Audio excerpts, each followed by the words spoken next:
नमस्कार दोस्तों, हमारी आज की कहानी है पति पत्नी की कहानी। राधिका और नवीन को आज तलाक के कागज मिल गए थे। दोनों साथ ही कोर्ट से बाहर निकले। दोनों के परिजन साथ थे और उनके चेहरे पर विजय और सुकून के निशान साफ झलक रहे थे।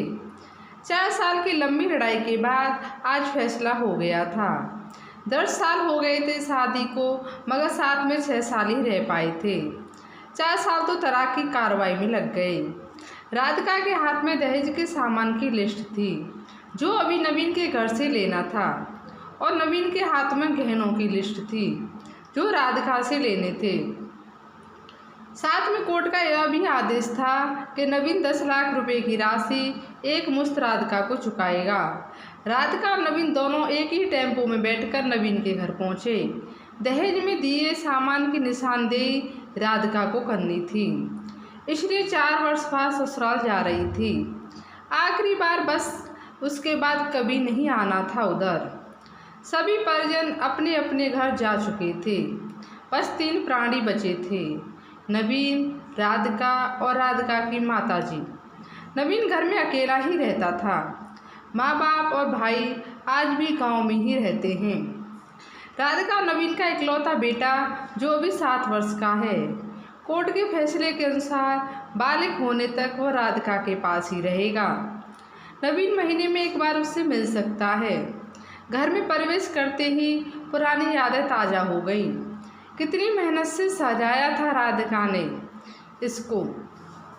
एक एक चीज़ में उसकी जान बची थी। सब कुछ उसकी आंखों के सामने बना था। एक एक ईंट से धीरे धीरे बनते घरों को पूरा होते देखा था उसने। सपनों का घर था उसका।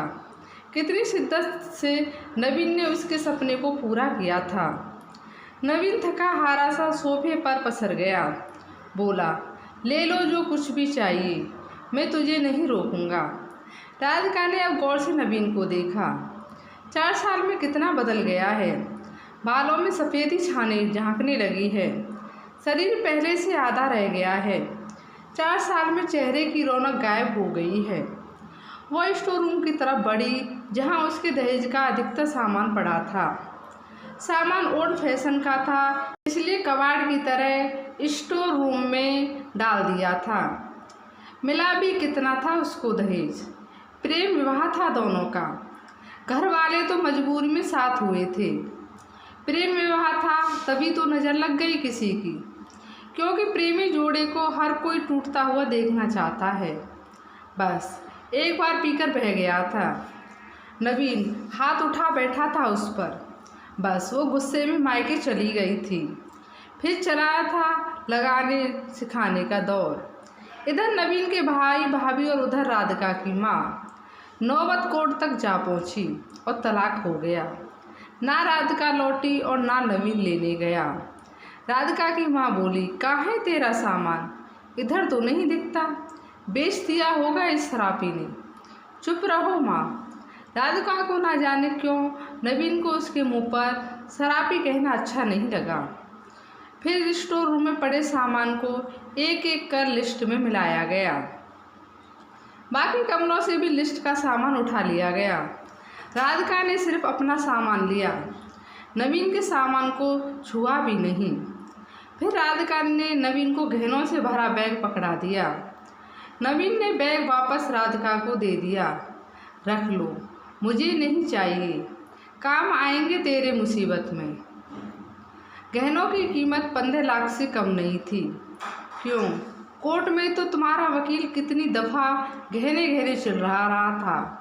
कोर्ट की बात कोर्ट में ख़त्म हो गई राधिका। वहाँ तो मुझे भी दुनिया का सबसे बुरा जानवर और शराबी साबित किया गया है। सुनकर राधिका की माँ ने भी नाक भौं चढ़ाई। नहीं चाहिए, वो 10 लाख भी नहीं चाहिए। क्यों? कहकर नवीन सोफे से खड़ा हो गया। बस यूं ही। राधिका ने मुंह फेर लिया। इतनी बड़ी जिंदगी पड़ी है, कैसे काटोगी? ले जाओ, काम आएंगे। इतना कहकर नवीन ने भी मुंह फेर लिया और दूसरे कमरे में चला गया। शायद आंखों में कुछ उमड़ा होगा जिसे छुपाना भी ज़रूरी था। राधिका की माताजी गाड़ी वाले को फ़ोन करने में व्यस्त थीं। राधिका को मौका मिल गया। वो नवीन के पीछे उस कमरे में चली गई। वो रो रहा था, अजीब सा मुंह बनाकर, जैसे भीतर के सैलाब को दबाने की जद्दोजहद कर रहा हो। राधिका ने उसे कभी रोते हुए नहीं देखा था, आज पहली बार देखा। ना जाने क्यों दिल को कुछ सुकून सा मिला, मगर ज़्यादा भावुक नहीं हुई। सदे अंदाज में बोली, इतनी फिक्र थी तो क्यों दिया तलाक? मैंने नहीं, तलाक तुमने दिया। दस्तखत तो तुमने भी किए। माफ़ी नहीं मांग सकते थे? मौका कब दिया तुम्हारे घर वालों ने? जब भी फ़ोन किया काट दिया। घर भी आ सकते थे, हिम्मत नहीं थी। राधिका की माँ आ गई। वो उसका हाथ पकड़कर बाहर ले गई। अब क्यों मुँह लग रहे हो इसके? अब तो रिश्ता भी ख़त्म हो गया। माँ बेटी बाहर बरामदे में सोफे पर बैठकर गाड़ी का इंतज़ार करने लगी। राधिका के भीतर भी कुछ टूट रहा था, दिल बैठा जा रहा था। वो सुन्न सी पड़ती जा रही थी।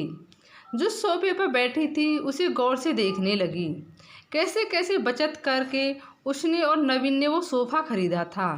पूरे शहर में घूमी, तब तक पसंद आया था। फिर उसकी नज़र सामने तुलसी के सूखे पौधे पर गई। कितनी शिद्दत से देखभाल किया करती थी। उसके साथ तुलसी भी घर छोड़ गई।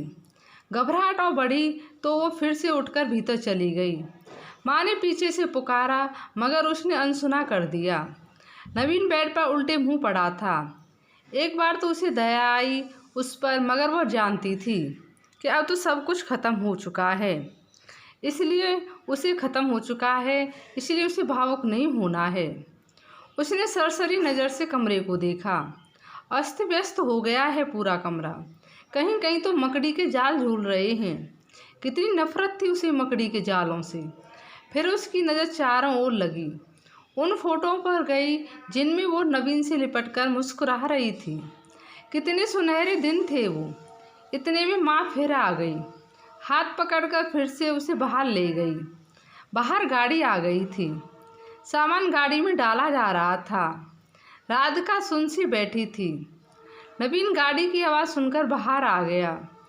अचानक नवीन कान पकड़कर घुटनों के बल बैठ गया।